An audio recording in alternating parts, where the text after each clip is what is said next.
Are you exploring a franchise and you're wondering, is this a red flag? Should this be stopping me from investing in a franchise? If so, then this is the video for you. If you're new to Kim Daly TV, hello and welcome. So my name is Kim Daly. I'm a franchise consultant. And for the last 20 years, I have been helping people just like you say yes to the dream to own a franchise business by matching your background, interest, skills, finances, and life goals to some of the best franchise opportunities out there today.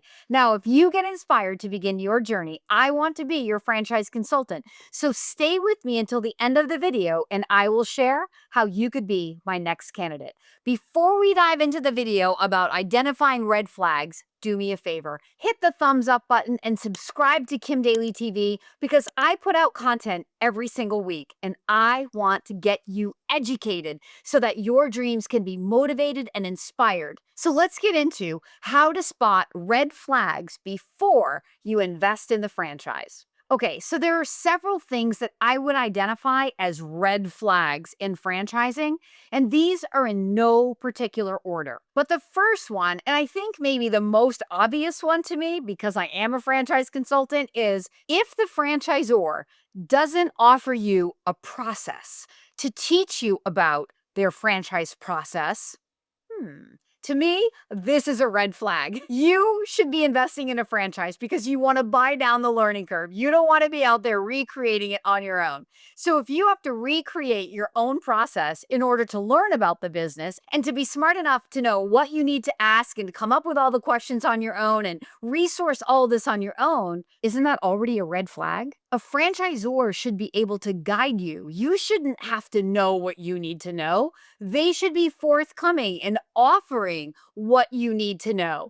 A good franchisor should want to get to know you as you want to get to know them. So the second red flag I want to bring up is if the franchisor isn't interested in getting to know you, that's a huge red flag. Franchisors should be selective about who they're bringing into their company. If they're just awarding a franchise to anybody who fogs up a mirror, that is not going to be a good long-term strategy for them. There's going to be a lot of failure. There's going to be a lot of people that potentially bring down their culture. So good franchisors are vetting candidates to make sure you're not just financially qualified and have the basic skills that are necessary for the business, but you're also a person that they enjoy working with. In most cases, this is a 10-year partnership.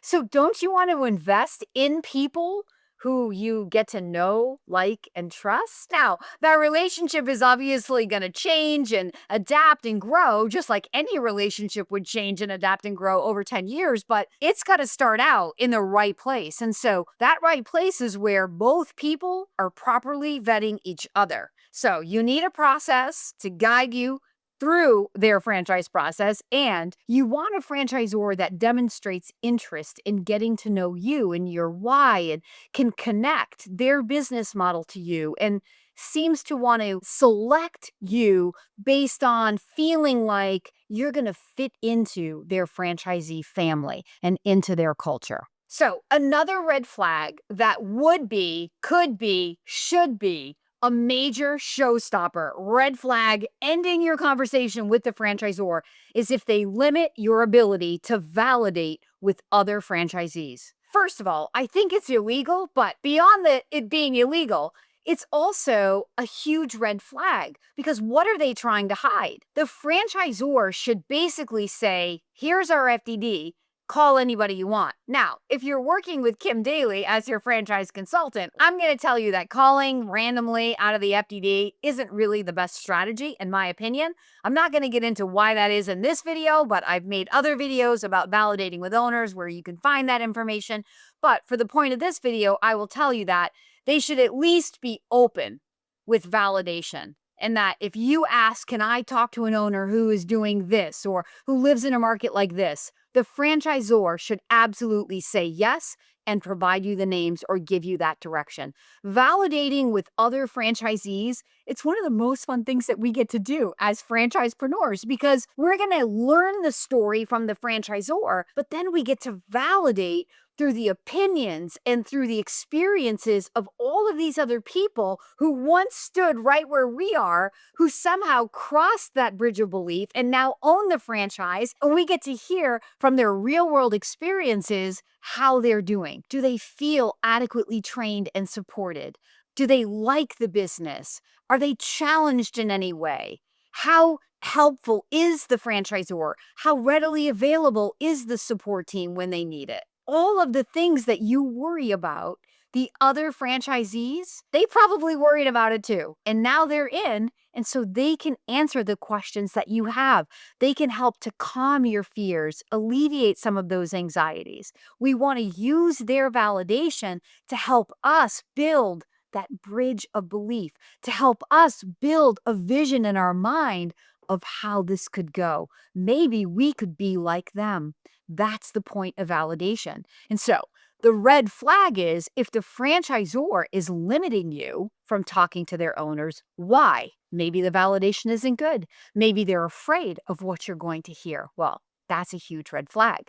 Now, another red flag, of course, is if you're in validation and you're bumping into unhappy, miserable franchisees who are basically all but telling you not to do it, that is a show-stopping red flag. So if you bump into one franchisee who's a little disgruntled or another franchisee who's like, yeah, this isn't really what I thought, I think I'm going to get out, or I'm not really making the money that I thought, I don't really care.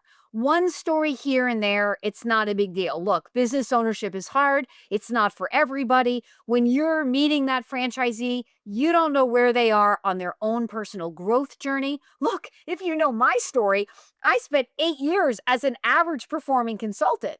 Right? It's only been in the last 13 years that I've been a history maker, legendary franchise consultant, building this amazing business. So if you were validating consulting, do you want to meet Kim Daly when I'm in my first 8 years and average performing and basically producing the same year over and over? Or do you want to meet me in the last 13 years when I grew my business by 350% in that ninth year and then continued to double that and grow it from there? Well, I think you'd want to meet me in the last 13 years. I certainly have a lot more to offer to you if you want to figure out how to really make money as a franchise consultant, but it's up to you. In the franchising industry, you can talk to either Kim Daly.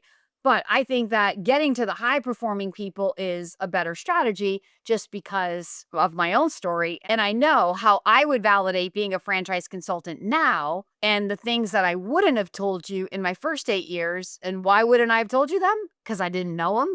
So when you're validating with owners, you got to remember you're just meeting other people who are in a growth journey and you're meeting them on that one specific day. If you bump into that same owner 6 months later, they may tell you a completely different story for better or for worse, because business ownership can take us down, business ownership can bring us up, and it's all part of the ride that we sign up for as business owners. Okay, so that's the red flag. If the franchisor is blocking you from validation, or if you're in validation and you're bumping into a lot of negative validation, both of those things should be showstoppers.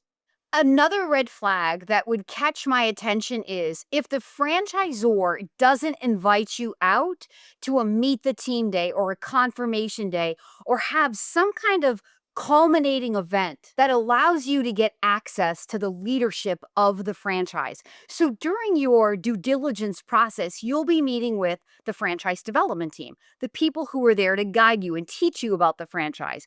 But ultimately, you're saying yes to the people who founded the franchise and the support staff and the operators of the franchise. So don't you want to meet those people before you sign a franchise agreement? I would 100% think so. Not every franchise I work with has a meet the team day or a confirmation day, and some are virtual and some are in person, but the vast majority of companies I work with do. Feel it out and see how important that is. I mean, sometimes the validation is so good and there really is nothing to go see at a corporate office. There's no smoothie to taste or workout to try. And so there's no reason to really get out to the corporate office. But sometimes those franchisors will have like a founder's call where you'll get some FaceTime with the president or the CEO of the franchise so that you get that personal connection to that leadership. And I think that having that culminating event event can just really boost your confidence, give you that extra little oomph that helps you go, yeah, these are my people. So I don't know that that's a show-stopping red flag if they don't have a meet the team day. Because again, I work with companies that don't have a meet the team day or a confirmation day, and I still work with them. But feel that out for yourself. It's on the list as a, how does this make me feel? Okay, another red flag that could be a showstopper for me is when I'm looking at the FDD and I'm looking at the franchisor's financials. So, if the financials of the franchisor seem like they're operating in the negative, I've got to bring that up with the franchise. Now, look, when you're a business owner, you want to have a company that's operating in the negative. Why? Because then you don't have to pay a lot of tax. So, if you're looking at audited company financials in the FDD and they're operating in the negative, it doesn't necessarily mean the company's actually operating in the negative. It's the fuzzy math equation with the IRS, right? That's all legal and above board. It could also mean that the franchisor is doubling down on building the infrastructure to support the future growth. It takes a lot of money to build a franchise before a franchisor is going to be a positively cash flowing company. So I'm not saying that if the franchise seems to be operating in the negative, it's a showstopper. It is a showstopper if when you ask the franchisor, they tell you that they're existing on royalties or they are running low on cash or they don't have funds from corporate stores to really fund the franchise. That's the show-stopping event because it does take millions of dollars to build a franchise brand. If a franchisor thinks that they're going to make money from royalty in the first 5 years of starting a franchise, they are so mistaken. Total rookie move. Kim Daly will not lead you to a company that looks like that because that company is destined to run out of money and become a failing statistic like any other startup company. So the franchisor needs backing of some kind. Maybe that's revenue from corporate stores. Maybe it's private equity. Maybe it's just deep pockets by the people who founded it because they built other companies. And you should be able to get that information to understand how much cash they have behind them, even if it looks like the business is operating in the negative. Okay? All right. Now, in that same vein, if the franchisor that you're talking to has no experience in building a franchise, this is a show-stopping red flag for Kim Daly. I will not introduce you to any franchisor who is brand new to franchising, who's out there thinking, I'm going to go build the next national brand, because sorry to tell you, no, they're probably not. I will bring you an emerging franchisor that's partnered with one of these franchise consulting companies that knows how to build and support the infrastructure of that franchise while they're developing the company. So there are a lot of these franchise consulting companies out there that partner with young emerging franchisors, and they bring the knowledge of how to build and support the franchise structure. They help the franchisor in terms of being like a business coach or a mentor to the franchisor to guide them, to make sure they have enough money, to make sure that they're keeping the student-teacher ratio, the ratio of support staff to franchisees at a reasonable number, to make sure that the franchisor is staying ahead of the growth. We don't want the development team to go out there and just sell, sell, sell, sell, sell, and then the infrastructure at the corporate office can't support all of that growth. It all has to work together. And young entrepreneurs who turn their business into a franchise must understand that being a franchisor is a big responsibility and you need support, just like franchisees need support, because learning how to navigate the franchising industry is a whole deal in and of itself. So if you're looking at a franchise and the leadership team is thin and nobody on there has built or supported a franchise before this, and there doesn't seem to be any experience in franchise development or franchise operations on that executive team, I would run fast. I don't think it's worth your money. I don't think you need to be the guinea pig. There's too many franchisors out there that are not like that to invest in the ones that are like that. So between the money situation on the franchisor side and then a weak, inexperienced leadership team, these would be show-stopping red flags for Kim Daly. And then I think the last red flag that I want to bring up is kind of an obvious one, but it's just, do you like the people? Look, as I said before, this is a 10-year agreement in most cases. So just because you like the workout, or just because you like the taste of the smoothie, or just because you think owning that particular business would be so great, or your community needs it, and so it's absolutely going to work. If you don't like the people and you don't like what they have to say to you, why do you think you're going to like them after you give them your money? I think going back to this is a mutual evaluation process, I think both sides have to really like each other. Because if you're starting from a negative and business ownership gets a little bit hard, right, it's only going to go down from there. So you need to start in a really good place and have some mutual respect and have that trust and have some rapport and just genuinely feel like these are people that you would like to call your friends. Because in many cases, they are. For most of us in franchising, we've been around for a long time. And we stay in this industry because we genuinely love the industry. And if you're going to become a franchisee, I want you to join us and I want you to stay forever. I want you to find people in your first franchise investment that can guide you and teach you to be successful so that you'll come back and double down and build a bigger business, or come back to Kim Daly and we'll find you your second franchise and you can build out that umbrella company and have this portfolio of multiple franchises and be that kind of empire builder. Just be somebody who brings life and passion to this amazing franchising industry that I've been a part of, been blessed to be a part of for over 20 years, and so many others like me. And that's what I would want for you. So, the last thing I'm going to say about show stopping red flags is you can skip all of this if you just follow the link in the description below right now. Because if you're working with an experienced franchise consultant, Kim Daly, I am going to help you avoid all of these show stopping red flags. I am going to point out the ones that may not be show stopping, but could be a red flag for you.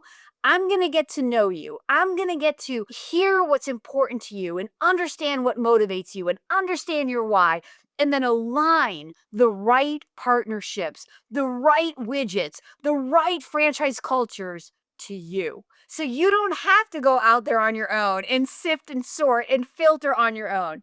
You make one decision, and that's to click the link below, allow Kim Daly to help you, and we will cut to the chase, and I will bring you a curated list that matches everything that you're trying to accomplish through this business. So let's do it right now. Follow the link in the description right now, and I will reach out to you within 24 hours. Thank you so much for watching the video until the end, and I hope that if you're out there on your own, you don't bump into any of these show-stopping red flags. But more importantly, I hope that you reach out to me so we can avoid them altogether. I'll see you in the next video.